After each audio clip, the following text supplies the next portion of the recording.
বরবটি দিয়ে নওলা মাছ রান্না করার জন্য আমি প্রথমেই এই যে নওলা মাছের পিসগুলোকে খুব সুন্দরভাবে ধুয়ে নিয়েছি। এরপর এটাকে একটু সামান্য পরিমাণ লবণ আর হলুদ দিয়ে মাখিয়ে নিব, কারণ এটা রান্না করতে গেলে এত টেস্টি একটা রান্না যে ভীষণই টেস্টি।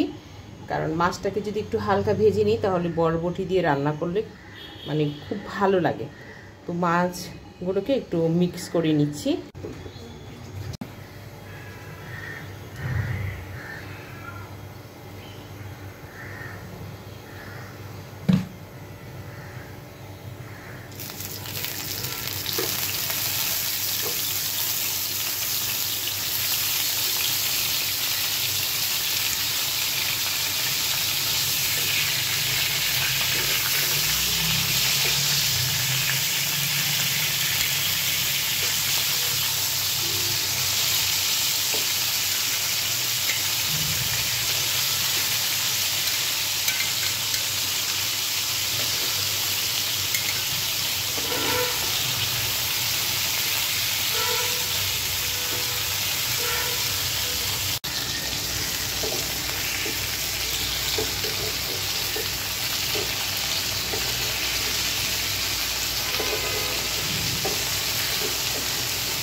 এরকম লাল লাল মানে মাছের দুপাশটা এরকম লাল লাল করে ভাজা হবে।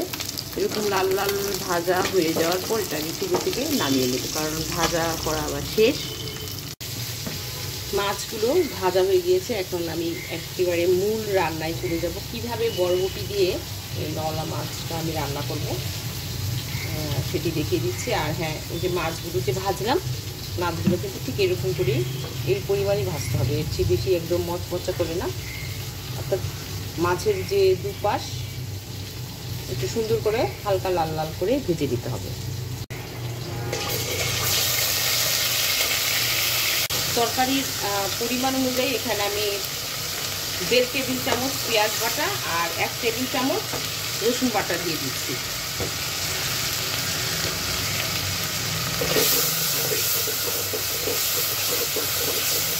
এখানে একটু লবণ দিয়ে দিতে হবে,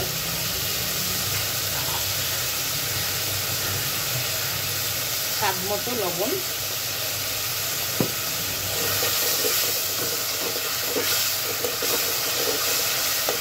মশলা পেঁয়াজ রসুনটাকে একটু হালকা ভেজে নেব।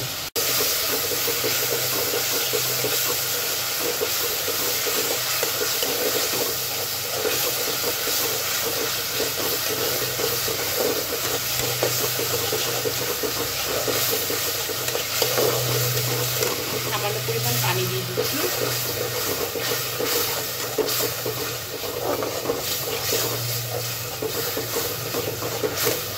জাস্ট যে মশলাটাকে একটু কষিয়ে নেব, যেহেতু পানি দিয়েছি। পানিটা দেওয়ার কারণ হচ্ছে যেন চারপাশটা যেন পুড়ে না যায়। দিয়ে দিচ্ছি 1/2 চা চামচ পরিমাণ হলুদের গুঁড়ো, আর এরকম উঁচু করে ভরে 1 চা চামচ পরিমাণ লাল মরিচের গুঁড়ো।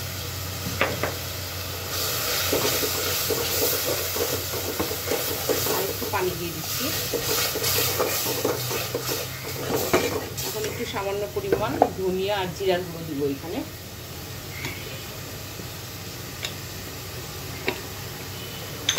আমি ধনিয়া আর জিরা দুটা 1/2 চা চামচ দিয়েছি মিলিয়ে। এখন তো বরবটির সিজন, এই সিজনে আপনারা কিন্তু বরবটি খেয়ে নিতে পারেন।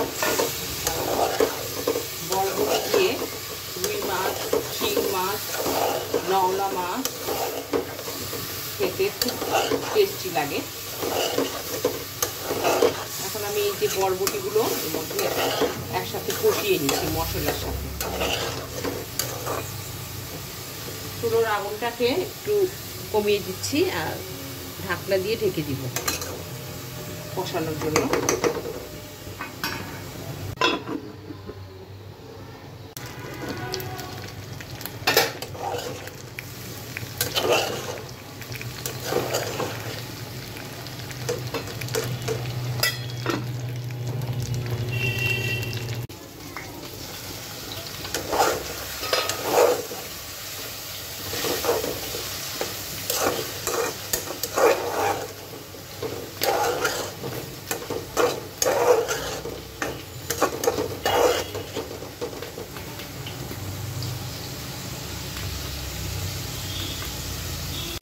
আমি কিছু কাঁচামরিচ ফালি করে দিয়ে দিব। আর ধনে পাতাটা আমি পরে দিব একদম শেষের দিকে, রান্না হয়ে গেলে পরে। এটা এক ধরনের সিম তরকারি, এটাতে ধনে পাতা অবশ্যই দিতে হবে, নয়তো এটার টেস্ট, আসল টেস্ট পাবেন না। এখন এখানে দিয়ে দিচ্ছি পানি, যেহেতু কষানো হয়ে গিয়েছে।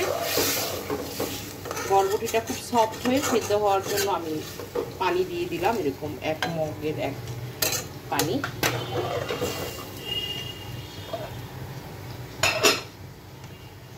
মাছটা আমি এখন দিব না, বরবটিটা সেদ্ধ হলে করে দিব একটু পরে।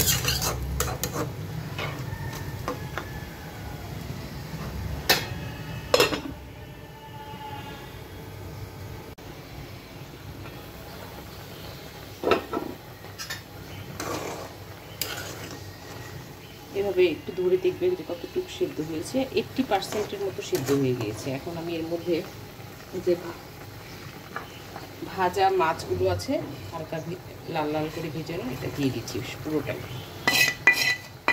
মাছ ভাজার তেল শুদ্ধ দিয়ে দিলাম।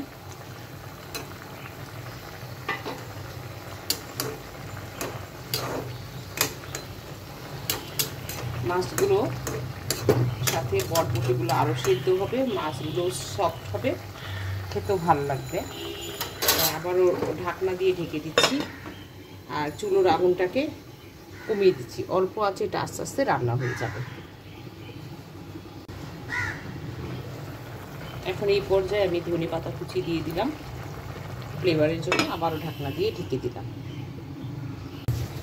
20 মিনিট পর ঢাকনাটা উঠিয়ে নিচ্ছি। দেখুন একদম ক্লোজ করে দেখাচ্ছি, এত সুন্দর একটা রান্না হয়েছে, ভীষণ মজা আসলে এই রান্নাটা। তো বরবটি দিয়ে নওলা মাছ আপনারা এইভাবে ট্রাই করে খেয়ে দেখবেন। অনেকেই হয়তো জানেন না কিভাবে খেতে হয়, তাদের জন্য আসলে মূলত আমার এই রেসিপিটি।